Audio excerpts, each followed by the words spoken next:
આજે જે ખેડૂતે કમોસમી વરસાદ થવાથી પોતાના ખેતરમાં જઈને જોયું, ઉપર આપને નીચે ધરતી જેવી હાલત હતી, કરશનભાઈએ ઝેરી દવા પીને જીવન ટૂંકાવ્યું છે. એમના પરિવારને આજે મળવા આવ્યો છું. રૂવાટા ઊભા થઈ જાય એવી સ્થિતિ છે. બેંકમાંથી ગોલ્ડ લોન લીધી હતી, ફોન ઉપર ફોન આવતા હતા, બીજો કોઈ રસ્તો નહોતો, ભરી શકાય એવી સ્થિતિ નહોતી, કારણ કે પાથરા તરાતા હતા. મગફળીનો પાક એને એવું હતું કે પાક આવી જશે તો આ ભરાઈ જશે, દીકરાની ફી ભરાઈ જશે, ધિરાણ ભરાઈ જશે, એ પણ ન થઈ શકવા જેવું લાગ્યું અને એને જીવન ટૂંકાવી દીધું. આ એક કરશનભાઈની પીડા નથી. આજે ગુજરાતના 54 લાખ ખેડૂતો જે જમીન ધરતી ઉપર મા ઉપર નભી રહ્યા છે, બધાની હાલત આ છે. આજે એમના પરિવારને મળ્યો એક જ દીકરો છે, બા છે, કમાનાર કોઈ નથી. આ જમીન ઉપર 10 વીઘાની જમીન ઉપર એમનું ઘર ચાલે છે. કેવી કપરી પરિસ્થિતિ હશે. ત્યારે આજે સરપંચશ્રી છે, ના પરિવારજન છે, આજે મેં નક્કી કર્યું છે મિત્રો કે ઈશ્વરે ફૂલની તો ફૂલની પાંખડી, આપણે શું કરી શકીએ.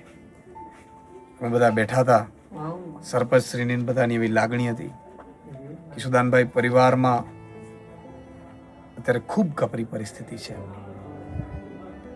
અને આપણે સૌએ એ ફરજ બને છે. ઈશ્વર નિમિત્ત બનાવે આપણે, પણ આપણે સૌની ફરજ બને છે. અને એટલે મેં આજે નક્કી કર્યું છે, પ્રાર્થના ફાઉન્ડેશન જે ચાલે છે અંતર્ગત એમના પરિવારને 1 લાખ રૂપિયો સહાય પેટે આપવાનું નક્કી કર્યું છે. આગેવાનો અને સરપંચશ્રીને સાથે મળીને.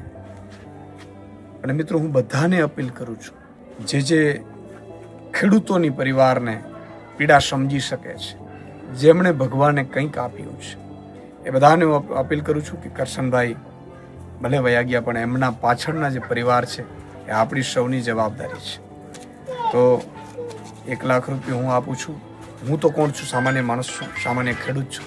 કરનાર તો ઈશ્વર છે. પણ સૌને પણ અપીલ કરું છું કે જેની જેટલી શક્તિ હોય, ફૂલની તો ફૂલની પાંખડી, એ અમે વાત કરી છે. એકાઉન્ટ નંબર, સ્કેનર એ પણ સરપંચશ્રીને આગેવાનો છે એ મૂકશે.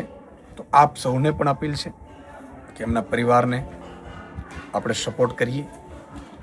અને આ અમારા સૌની લાગણી છે, એમના પરિવારની કોઈ માંગણી કે વાત નથી. સરકાર જે કરશે એ અલગ વાત છે. અને તંત્રને પણ હું વિનંતી કરું છું કે આમના પરિવારને કોઈ પણ રીતે ક્યાંય પરેશાન કરવામાં ન આવે.